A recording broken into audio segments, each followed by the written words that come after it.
అందరికీ నమస్కారములండి. విజయదశమి ప్రేక్షకులకు స్వాగతం, సుస్వాగతం. ఆంధ్రప్రదేశ్లో శాసనసభలో ఎమ్మెల్యేలు వివరాలు తెలియజేస్తున్నాం. ఈరోజు ఆంధ్రప్రదేశ్ రాష్ట్ర శాసనసభలో ఎమ్మెల్యేల సంఖ్య చూసుకుంటే సామాజిక వర్గాల వారీగా మనకి కొంచెం ఆశ్చర్యంగాను షాకింగ్గాను ఉంటుందండి.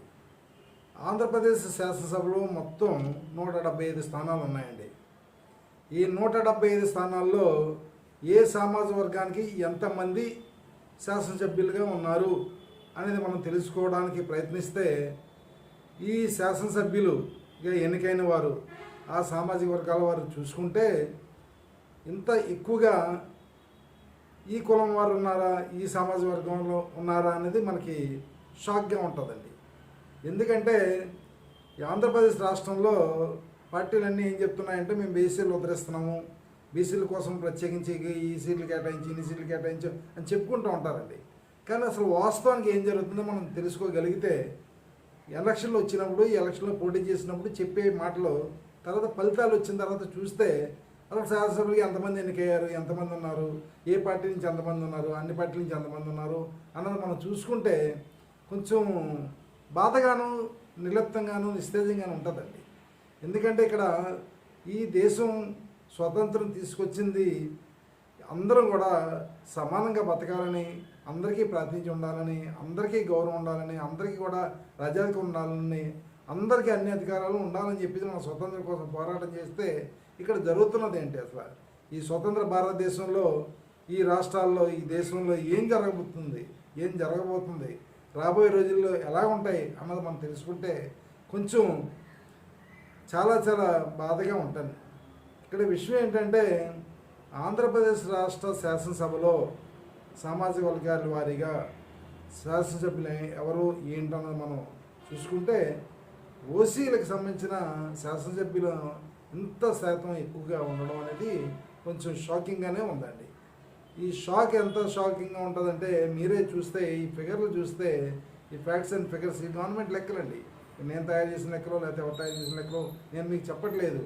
గవర్నమెంట్ లెక్కలు, గవర్నమెంట్లో ఉన్నవి ఒరిజినల్ లెక్కలు మీకు అందజేస్తున్నామండి.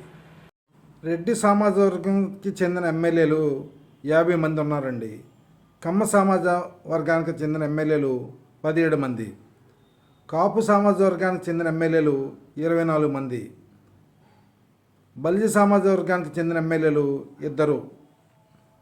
తూర్పు కాపు సంబంధించిన ఎమ్మెల్యేలు 7. కొప్పుల వెలం సంబంధించిన ఎమ్మెల్యేలు 5. యాదవులు 6 ఎమ్మెల్యేలు. సెట్టిబల్జ 4 ఎమ్మెల్యేలు. ఆర్యవైశ్యులు 4 ఎమ్మెల్యేలు. ముస్లింలు 4 ఎమ్మెల్యేలు. రాజులు క్షత్రియ 4 ఎమ్మెల్యేలు. మత్స్యకారులు 3 ఎమ్మెల్యేలు. వెలమ ఓసీ అంటే వెలమదొరలు 2 ఎమ్మెల్యేలు. బ్రాహ్మణులు 2 ఎమ్మెల్యేలు. కాళింగులు 2 ఎమ్మెల్యేలు. గవర 1 ఎమ్మెల్యే. బోయ 1 ఎమ్మెల్యే. రజికా చాకలి 1 ఎమ్మెల్యే.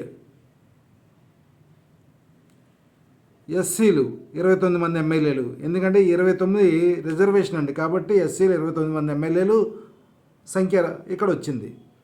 ఎస్టీలు 7 ఎమ్మెల్యేలు. ఈ ఎస్టీలు కూడా 7 కూడా రిజర్వేషన్ అండి, అంటే ఇక్కడ ఎస్టీలు మాత్రమే పోటీ చేయాలి, ఏ పార్టీ నుంచి పోటీ చేసినా ఎస్టీలే పోటీ చేయాలి, కాబట్టి ఎస్టీలు 7 ఎమ్మెల్యేలు వచ్చారు. మొత్తం ఎమ్మెల్యేలు 175 మంది ఉండగా ఇందులో ఓసీలు 105 మంది అండి, బీసీలు 34 మంది అండి, ఎస్సీలు 29 మంది అండి, ఎస్టీలు 7 అండి. అంటే దీన్ని బట్టి మీకు అర్థమవుతుంది ఎస్సీలు ఎస్టీలు రిజర్వేషన్ ఉన్నాయి కాబట్టి వాళ్ళకి ఆ సంఖ్య వచ్చింది. బీసీలు ఎంతగా అణగదొక్కబడుతున్నారు, బీసీలకి ఎంతగా అన్యాయం జరుగుతుంది, బీసీలకి ఎంత ద్రోహం జరుగుతుందన్నది ఈ వీడియో చూస్తే మీకు క్లియర్గా అర్థమవుతుందండి. ఇక్కడ ఫిగర్ అండ్ ఫ్యాక్ట్స్ చూడండి, ఇది వాస్తవం, ఇందులో ఎటువంటి దాపరికాలు లేవు, ఇవి గవర్నమెంట్ లెక్కలు. కాబట్టి మీరు ఇప్పటికైనా సరే బీసీలకి ఈ చట్టపరమైన చట్టసభల్లో రిజర్వేషన్ లేకపోతే బీసీల బతుకులు రాబోయే రోజుల్లో మరి దారుణం అధ్వానం అయిపోతాయని ఈ వీడియో చూస్తే మీకు అర్థమవుతుందండి. ఈ వీడియో కనుక మీకు నచ్చినట్లయితే ఇలాంటి వీడియోలు మరిన్ని చూడాలని అనుకుంటే మా విజయదశమి ఛానల్ని సబ్స్క్రైబ్ చేయండి, లైక్ చేయండి, షేర్ చేయండి.